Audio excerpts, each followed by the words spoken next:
Welcome back into Talking Fitchburg. As mentioned at the top of the show, today we're joined by one of my favorite guests of the year from the National Weather Service, Milwaukee Sullivan, Tim Halbach. Welcome back to the show. How are you doing?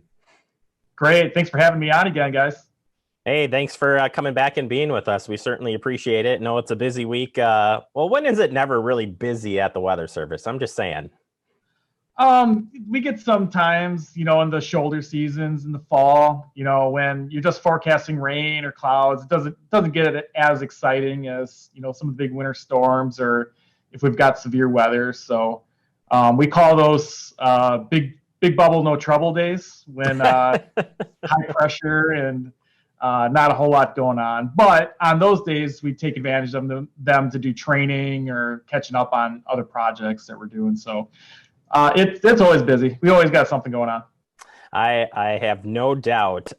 Tim, as we're talking this week about Severe Weather Awareness Week, and that's why we do have you here. So we'll keep my nerdiness aside for a while, but I'm sure we'll catch back up with me here on some questions. But set us up in Wisconsin. We definitely do see all types of weather, just given the state we live in. But when we're looking at severe weather in Wisconsin, what do we typically see during the summertime? Well, one of the things is just that we get severe weather here every year. It's just a matter of how much and maybe who gets some of the worst storms. So every year, everybody's pretty much going to end up in at least a severe thunderstorm warning at some point. So it's this time of year when we start talking about severe weather safety, just because we start seeing an uptick in activity of severe thunderstorms. So you've gone through winter and you've got that all down. You're ready for the snow to be gone. But now as we start to get into this mode where there could be tornadoes, what do you do when a tornado warning gets issued? If you're at work, if you're at school, if you're at home, just to kind of get that brain, kind of going again. This is the time you want to think about that stuff as opposed to 5 minutes before a tornado comes in. So we get all kinds of stuff here. The most common type of severe weather are damaging winds from lines of thunderstorms. We also get large hail, tornadoes, and flash flooding are the main ones that we talk about through this week and through the summer months. Yeah, it's a full gamma of storms that do take place. Tim, looking across the U.S., I don't know what the statistic is, and I hope you do, or at least general idea. But it seems to me that, especially in the last 5 years, we've seen an uptick in severe weather, tornadoes, really devastating storms across the U.S. I hate to use climate change just in general, but what's the science, I guess, behind why we're seeing so many more storms, and especially intense storms? Yeah, well, I think part of it is just that, the longer that we can, have the warmer environments around, kind of pushing into those more amplified winter and, amplified weather systems, the more likely it is that you get those ingredients put together that you can increase your odds of having some of those severe thunderstorms. In terms of tornadoes in Wisconsin, we've actually had kind of a long drought in terms of the higher end type tornadoes. Some of the bigger ones are the F3s or EF3s that have happened, like Stoughton. Verona had one a few years back, but even now that was about 7 years ago that they had an EF3 there. So we haven't had the frequency of the higher end type tornadoes as often, and part of what we're worried about is just some complacency starting to build up, where there might be a whole generation of people now that have not known that we can get F5 tornadoes in Wisconsin. Oakfield was back in '96, so that's 25 years ago now. So think about how many people have lived here in the state that have never seen one of those higher end type tornadoes. So every year we're just kind of prepared for, all it takes is one bad storm to really make it a bad year for us. Kind of like with the Madison and Dane County flooding from 2018, where, that was a really bad situation with a lot of rain that happened. And that alone would have made a severe weather season pretty bad. Yeah, and in fact, one of the photos that you shared today, it being today, Wednesday, you're talking about flooding, actually included a picture right near one of my daughter's daycare, and I actually happened to pass through the area before it flooded. It was already flooded down the street, but up in that area, it's just crazy just how fast that happened. And we're talking within 20 minutes after I passed through that image was taken. So when you're talking in terms of flash flooding, or when we're looking at the severe weather, when it takes shape, the damage, the flooding, the severity of it, it's just so hard to describe, and then trying to wrap people's head around it to not be complacent. Yeah, and that's, it happens fast, which is, a lot of the comments that we get from people is that, I wasn't expecting it to be that bad, or, it happened without warning, or just, I didn't know that it was going to be like that. So part of what we kind of tell people this week and, throughout the severe weather season is having ways to be able to get warnings so that you can try to avoid those situations, and just being up on the forecast to know whether or not severe weather is possible, so that when you do get these warnings, you can react quicker to them. The Dane County flooding was extremely tragic because it happened so fast. There's a lot of people that were just on their way home from work, and the water came up around people. An intersection would get flooded, and then people were kind of stuck there, and it came up around them. And a lot of people that we know that did the right things, still were finding themselves in trouble. So that's a lot of what we try to do is just trying to mitigate the risk of people putting themselves in harm's way. So on tornado days, just being closer to a shelter, that if something does go south, you're ready to go to a safe place in a quick manner. Yeah, and sticking with the severe thunderstorms that are capable of producing a tornado, how many of those types of storms do we see a year where the tornadic, maybe it's by radar and you're waiting for a spotter to confirm one way or the other, but what does that ratio look like to actual tornadoes that actually touch down and you're out surveying the damage? Yeah, so across the state of Wisconsin, it's somewhere around 20 to 25 tornadoes. The average, if you look at the whole database, is about 23. So most of those end up being the lower end type tornadoes, the F0s, EF0s, EF1s, and 2s. That's like 95% of all the tornadoes that we get here in Wisconsin. And those are typically pretty short lived. We don't get, a whole lot of the higher end type tornadoes, but the low end ones are more typical of what we see here in the state. And Tim, on that theme as well, why do we? And I hate to set you up here for a tough question, but or one where people are going to comment after a storm happens. But I've heard of a few storms that have come through, and all of a sudden you're talking about, well, actually an EF0 tornado happened in that storm. It was never tornado warned. It may have had a severe thunderstorm warning on it. What do you tell people in that situation? You're like, oh, we're sorry. I don't want to say you're sorry, but you can only do so much. Right. Yeah. Our goal is to properly warn people as much as possible. There's some of these days with those lower end tornadoes that, the environment, it might not look as conducive for tornadoes, or if you get one, it just happens to be that maybe a storm nearby put a boundary out that helped to create this one little tornado. Sometimes by the time we even see the rotation, that tornado's already happened and is ended.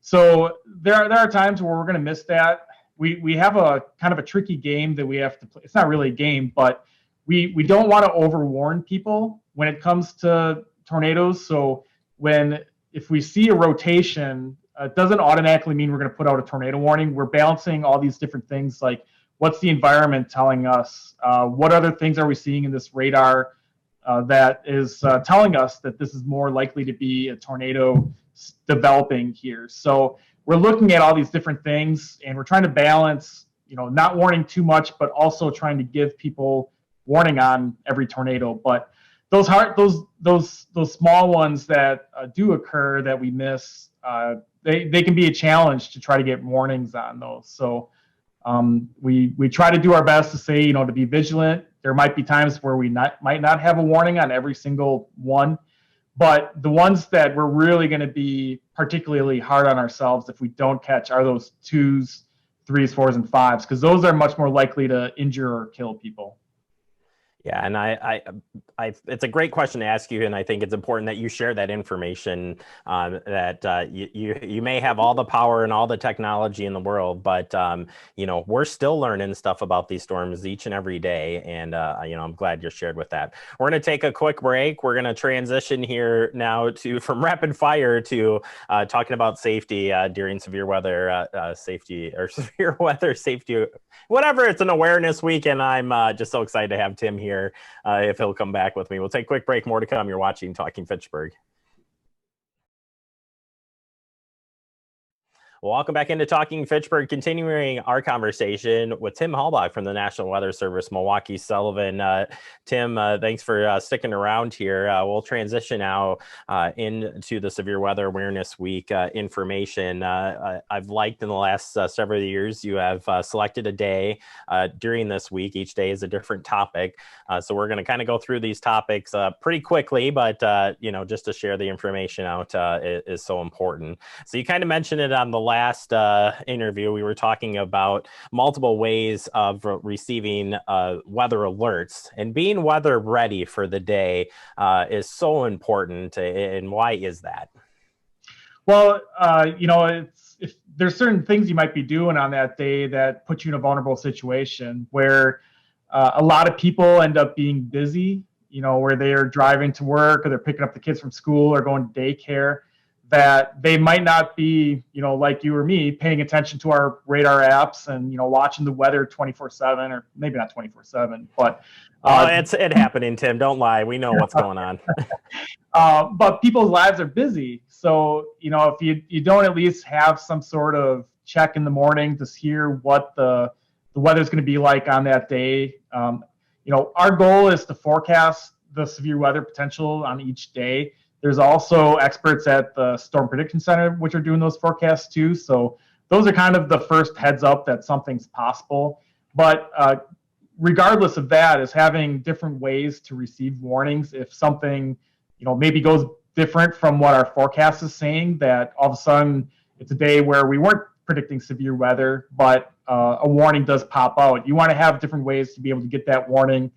A quick way that a lot of people have now are wireless emergency alerts on their phones, where if a tornado warning goes out for their general area that they're in, they'll get that alert to say, there's a tornado warning for your area, please check with local media and get further information. So that, or having a weather app to send you push notifications, is a great way to do that.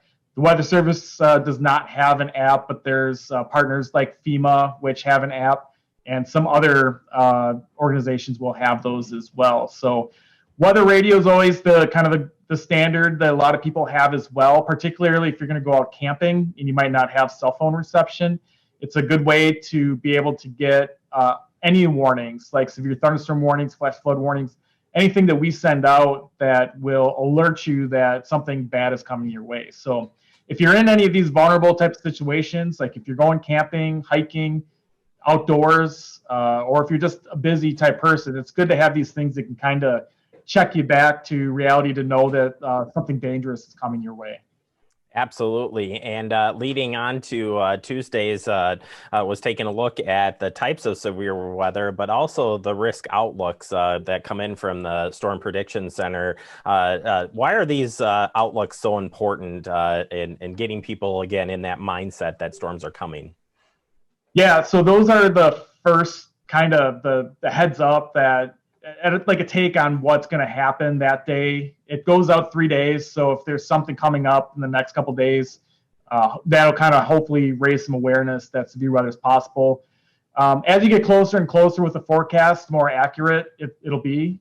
So as you get to like the day one or today's forecast for severe weather, you'll see this chart kind of going from either 1 to 5, from marginal risk of severe weather to a high risk.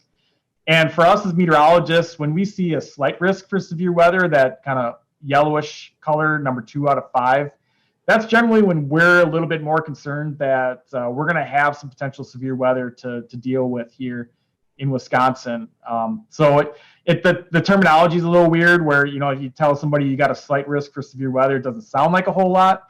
But for us, it's a higher level that we can see some pretty nasty weather with that type of storm, that level of storm. So the higher up on the scale you go, the less frequent it is, but more extreme potentially of severe weather. So the next step up from a slight risk is an enhanced risk. Much more widespread severe weather expected on these days, where also potentially higher end type situation as well. So we maybe get a few of those per year. The next step up from that is a moderate risk. And with that, it's even more rare. So last year we had one that was in the entire state of Wisconsin for the entire summer.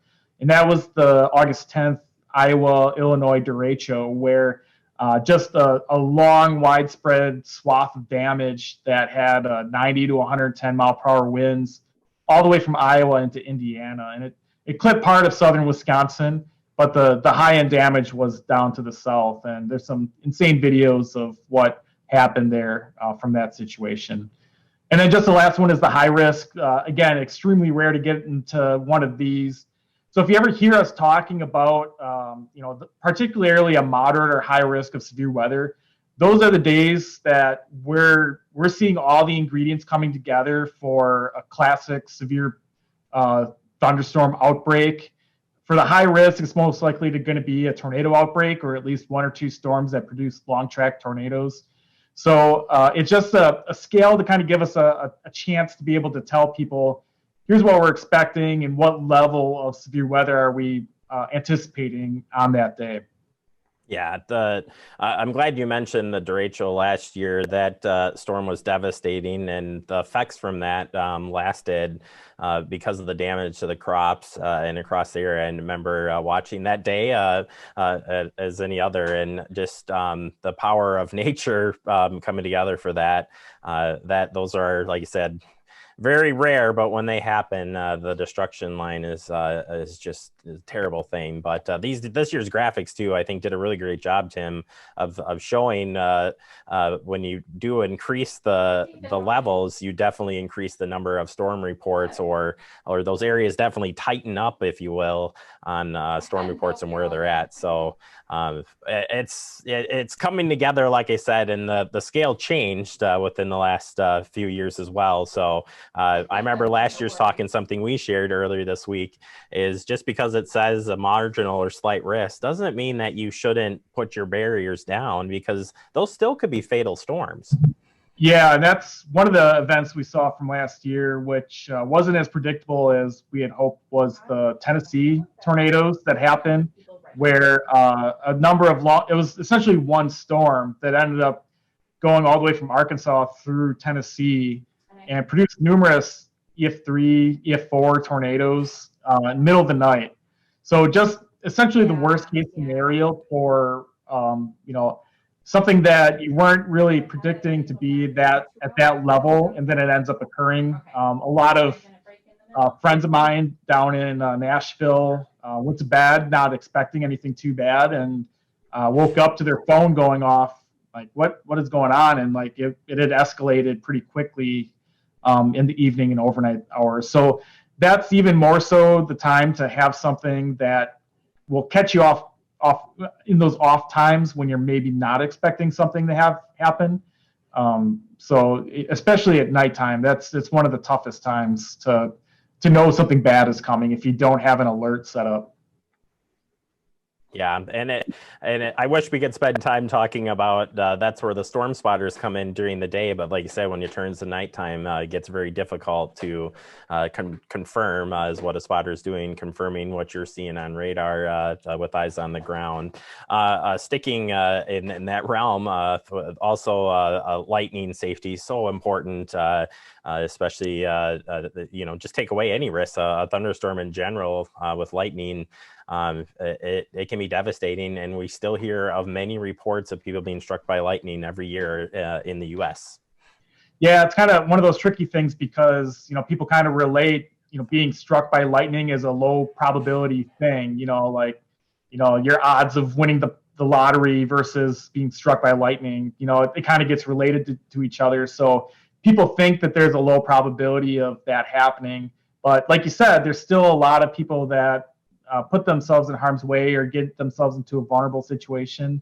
A lot of times it's people that are out in the outdoors that are more vulnerable to this. Things like going golfing or hiking, backwoods hiking. If you're really far away from any shelter and you get stuck during a thunderstorm, a lot of people will try to do morning hikes so that they can avoid those potential afternoon thunderstorms. So really, anytime that you're outside and there's a thunderstorm nearby, if you can hear the thunder, you're close enough to be struck by that lightning strike. So it's really important to kind of know your situation. If there's thunderstorms nearby, or if that lightning is close, if you're running like a kid's baseball game or any outdoor activities, take that lightning and thunder very seriously. If you're hearing that thunder, you're close enough to get struck by lightning. So going into a house or a car is typically a safe spot to go to for any lightning strikes. Yeah, and there is just a topic in general that we could spend more time on, and we're kind of right back into some rapid fire here. Finally, we did talk a little bit about flooding on last segment, so I do want to get to the heat and extreme heat, because these type of events are actually occurring more frequently and have really devastating effects. And I'm glad that they're included in the Severe Weather Awareness Week. And why is it so important to talk about it? Yeah, well, more people die, unfortunately, due to health-related impacts from the heat. So it's a really important topic to, make sure that people are aware of some of the ways that people find themselves into trouble. Some of the more common things are people just in the middle of summer, the elderly or people with health problems are a little bit more vulnerable to the heat. So if we get an extended period of hot weather, that can really affect their system. So some of the things we tell people are, go check on your neighbors, or if you have grandparents, and before a heat wave, go and check to see if they've got their air conditioners ready to go when it's going to be hot out like that. A lot of times people won't take out their storm windows because they just can't physically do that.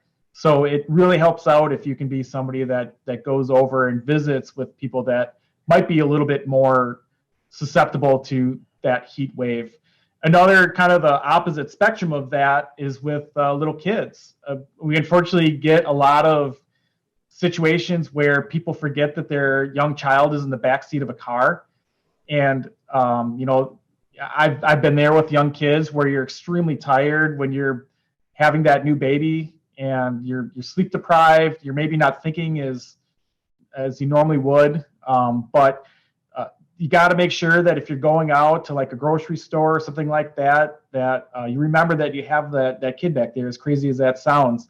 It's happened quite a bit where people they get in their habits. They're either, if they're busy with work and they're on their cell phone and get distracted and kind of forget about what they're doing and kind of get in a rush to do something, that they forget about the back seat. So that's a very kind of a horrible thing to have happen for anybody, but particularly for young kids like that. Tim, that is important information on the heat. We did a story last year showing the temperature of heat in the car just on a regular day, and the highs were in I want to say in the mid 70s, and the car heated up to over 100 with sunshine. So they said, I wish we could give more attention to that one too in all these, but unfortunately we're out of time. Tim, you've got great information on the website. Where can people find you at in safety information? If you go to our website, weather.gov, that's .gov/Milwaukee or /Madison, we'll get you to our website. A lot of information there. Fantastic. Tim Halbach, thank you so much for joining me, and looking forward to catching back up with you real soon. Sounds good. Thanks, Jeremy. You bet. We love having him on the show. Okay, I love having him on the show. So I said he was my hero, and then I said he probably shouldn't say anything after that. We'll stop here, take a quick break, wrap up the show. You're watching Talking Fitchburg.